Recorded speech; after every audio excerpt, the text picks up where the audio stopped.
everybody, this is Serena Ashcroft coming to you from McKinney, Texas.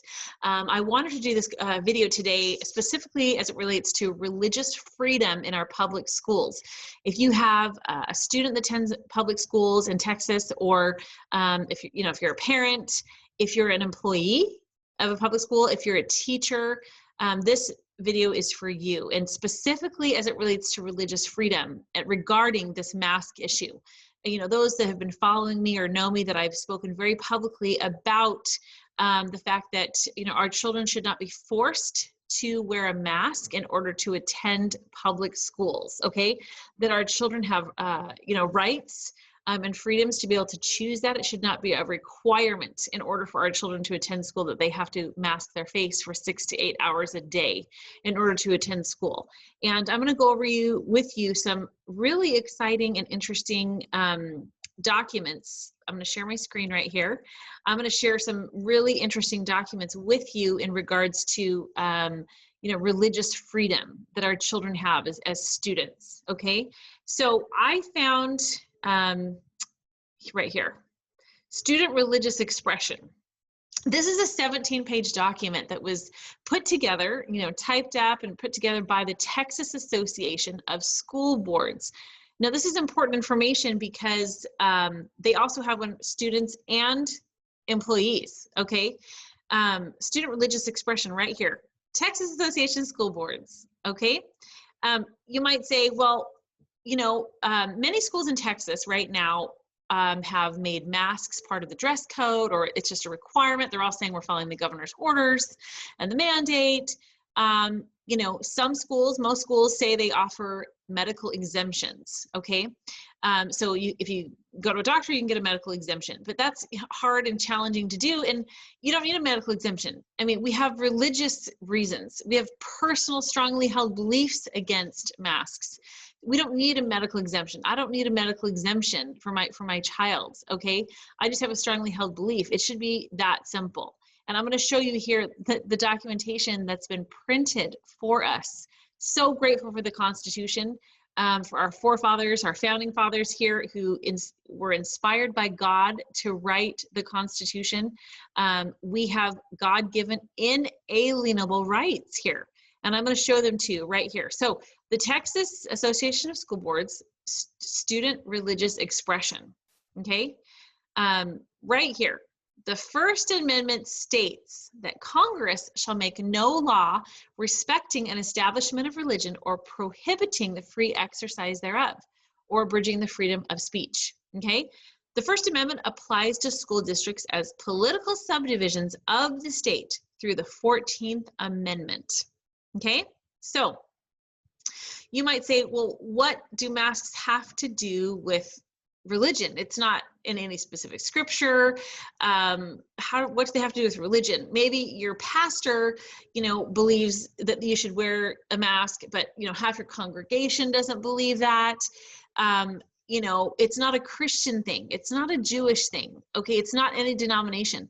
How does the school district define religion? And this is really interesting.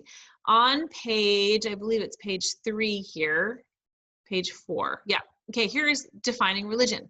Okay, how can I show the school that this is my religion? Okay, so there is no official list of approved religions or religious tenets within each religion. The U.S. Supreme Court offers only a working definition, which asks whether a belief functions as religion in the life of the individual in question. So to qualify as religious, a belief must occupy the same place in the life of the individual as would an orthodox belief in God. And the belief, here's the key, the belief must be sincerely held, okay?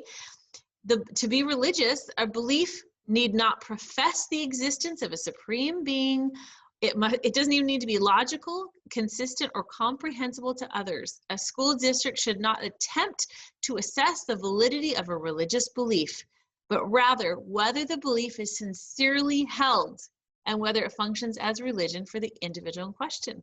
So my question to you, parents and employees, students, is your belief sincerely held that you should not need to mask your face 6 to 8 hours a day, 5 days a week, and in order to attend school? Is your strongly held belief like mine that my children should be able to attend school, smile at their peers and their friends, hug their friends, see their friends, talk with their friends, show empathy.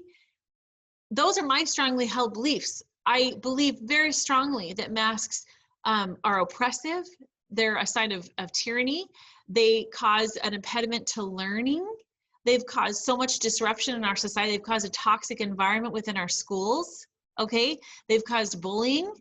This device here is not for health, it's more for tyranny and a symbol of control. Those are my strongly held beliefs, and I've been very public about that, okay?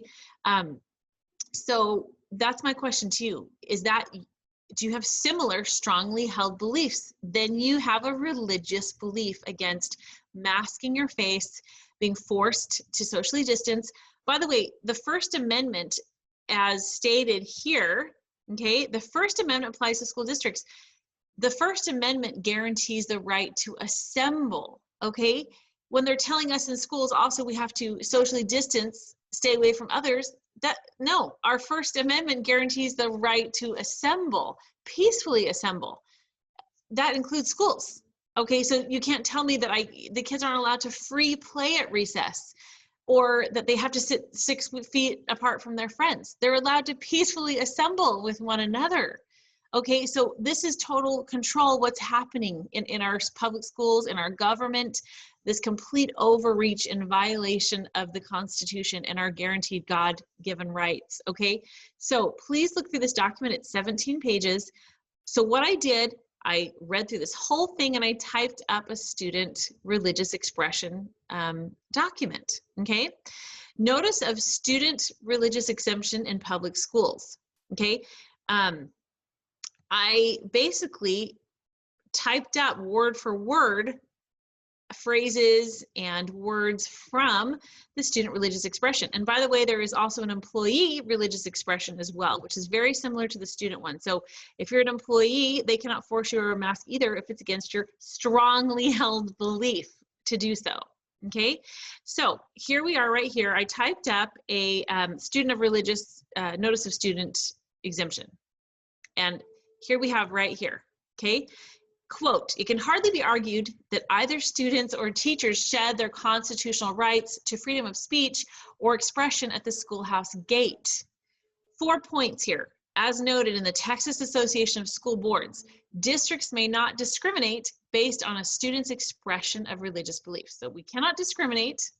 The second point, a district may not take adverse action against a student. That includes denying admission or equal treatment in education. So we can't say you can't attend school or you have to do virtual. That's not equal treatment. A school district should not attempt to assess the validity of a religious belief, but rather whether the belief is sincerely held and whether it functions as religion for the individual in question. Okay, so all the school has to do is determine, is this belief sincerely held? Okay, and then it functions as religion. The fourth point, which I think is really important, since many schools have made masks part of the dress code. The school boards have voted, made it part of the dress code to wear a mask, okay? The dress code right here may not impose an undue burden on the individual's free exercise of religion and freedom of speech. Hello, is a mask, has it caused undue burden for you? It certainly has for my children and for myself, yes. Okay, so I typed this up. You can email me, give me your email, I can send it to you. I've uploaded this in several of the Facebook groups I'm in that I run. Put the name of the student, the school attending, and the second page you can get it notarized and send it in, okay? It's very important that you do this as soon as possible before the school break, okay? So you can get a response from the school, and I'm very curious to see what the school is gonna say. I attached a letter as well. I attached a letter here and I gave my reasons. You know, my husband and my religious and strongly held beliefs are protected under the First and 14th Amendment. Their rights to life and liberty are God-given, including the simple ability to breathe, okay? I believe that God gave myself and my children the ability to choose for ourselves and what is best for our own health. My children are minor children. It's not their job, nor is it possible for them to protect another student or teacher from getting a virus. God gave us an immune system which needs to be exposed naturally to pathogens to stay in top performance. Okay, so, and I just keep going. My religious beliefs include a deep reverence for our God-inspired Constitution. God raised up wise men for the very purpose of writing the Constitution of the United States. The Constitution protects life and liberty and guards against tyranny. My strongly held belief is masks are not used for public health, rather it's a mechanism used to control people and is a symbol of tyranny. Okay, so I just typed this up and I sent it in and I got it notarized.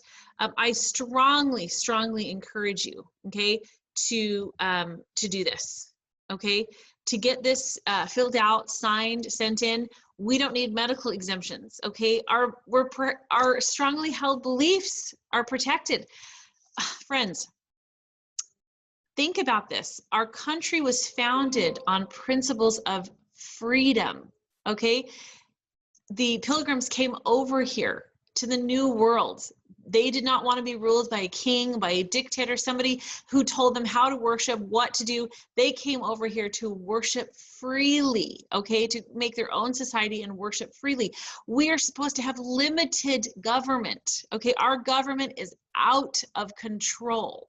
We need to show the power that we have, to demonstrate the power that we have. Once again, the government cannot tell us we have to mask our face, we have to stay 6 feet apart from one another. Okay, that is tyranny. We were founded, our country was founded on principles of freedom of religion. So I don't need a medical exemption. My children don't need a medical exemption. You are protected. You have God-given inalienable rights. So use those, use that power that you have. Send in these religious exemptions to the school, okay?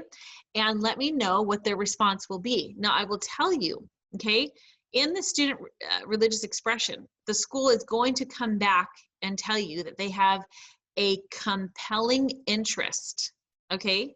They're going to come back and tell you, well, we have a compelling interest, and that's the reason why we are doing. And I'm going to do a second video talking about the compelling interest that the government or the public school is going to say and talk about, okay? But right now, the most important thing is you flood the schools with these religious exemptions, okay, to show. And so in the second video I'm going to do, we're going to talk about a ruling of the U.S. Supreme Court recently that discussed the compelling interest, okay, of the government. So, but this video was just to show you, students and employees, okay, send in your religious exemptions and be in touch with me for sure, okay? We're gonna win this battle. I know we will. Thank goodness for this God-inspired document, the Constitution, that protects our God-given rights, okay? Have an awesome day and we'll talk to you soon. Bye.